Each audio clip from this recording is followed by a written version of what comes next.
YouTubers and fight freaks, it's your boy Maintain 1750 back in effect with you. With this vid, I want to talk about the Froch versus George Groves rematch. I want to touch on a couple things. We're going to touch on the episode of The Gloves Are Off, which is, I think it's Sky Sports, is this their version of Face Off, like how we do here in the States with HBO. And then I'm going to talk a little bit about the first fight, and the rematch coming up. First thing I want to touch on is the first fight. Great fight. It's going to be another phenomenal fight, and as you guys know, this is taking place in Wembley Stadium, 80,000 fans in London. This is going to be a massive event. With the first fight, I thought it was a premature stoppage. I thought Howard Foster stepped in there and stopped it too quickly, but I do give him a lot of credit. He did have to do a lot of babysitting in that fight. If you watch that fight, if you haven't seen it more than once, rewatch it and focus on Howard Foster. He constantly had to break those guys up for doing, punching behind the head, like rabbit punches and low blows and everything else that you can name in the book. But yeah, I do think it was stopped a little early. As far as the fight, I thought George Groves did a phenomenal job. First half of the fight, he came in there, said he did what he said he was going to do. He said he was going to go in there in the first round, land two massive right hands. He did that, and one of them even put Froch on the canvas.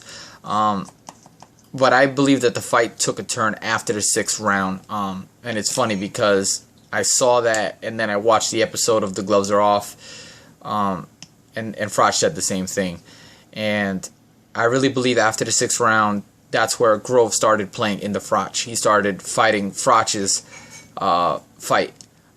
You could see in the first 6 rounds he was sharp. He was technically sound. I mean, he was just outboxing. I can't even give this guy enough accolades. I mean, he just went in there and he was destroying Froch, and Froch didn't know what was coming at him.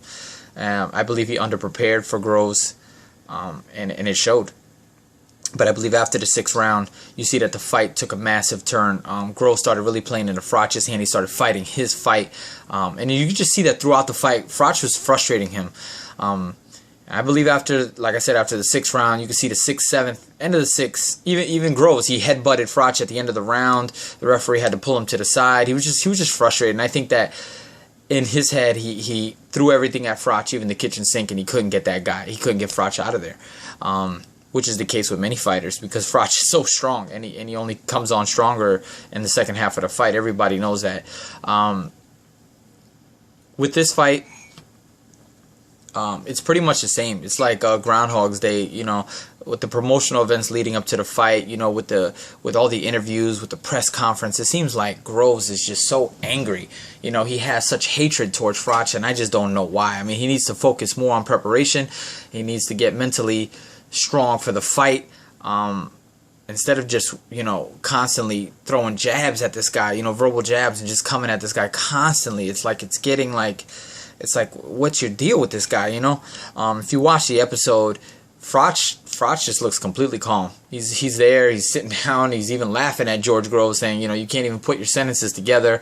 And Groves just looks so frustrated. At one point the host says, can you give Froch he asked Froch first, can you give Groves some credit? What are some things that he does well? And Froch, he says he does a lot of things well, and he made those points. And then in turn he asked Groves the same question about Froch, and Froch he wouldn't say anything.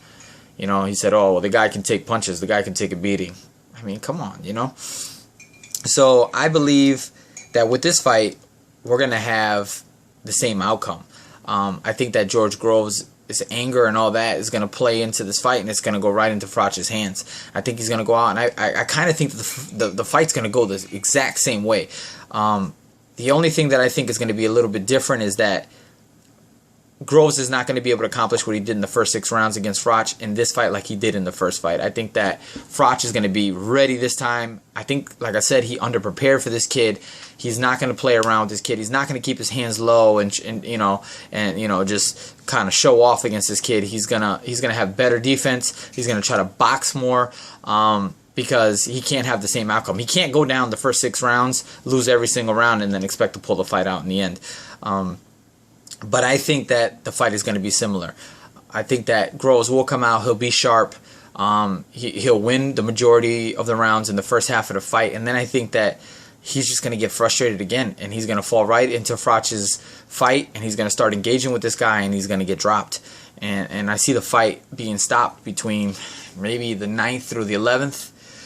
I just see it. It's gonna be stopped inside the distance. Keys to victory. Let's go through that real fast. For Groves, he definitely has to work behind his jab. Everybody knows that Froch's style is he has that. He keeps his left hand down a lot. He keeps it very low. So he has to work in behind his jab to get inside. And just throw sharp combinations. Get in there, 1, 2, 3 punch combinations, and get the hell out. He can't stay in there. Froch, that's when Froch has his advantage. When he can get you to start throwing, get into a war with him, start throwing all your combinations and exchanging with him, that's when Froch is at his best. And George Groves has to avoid that. He wasn't able to do that in the first fight, and hopefully he'll be able to do that in this fight. If he can do that, come in, like I said, sharp behind his jab, shoot the right hand, and get in and get out. Use his footwork. Footwork, lateral movement is going to be a big key for George Groves in this fight. Keys to victory for Froch. Just do what you've always done over your career. You know what I mean? Frustrate guys. Get them to fight your fight. And I believe that that's what he will do. He needs to have a little bit better defense, especially in the first 6 rounds. He cannot afford to give up 4 or 5 or the first 6 rounds of the fight because he will lose the fight. He has to have better defense, and he has to move. Groves is strong punch is his right hand, so he's obviously going to have to move to his right, and George Groves is left.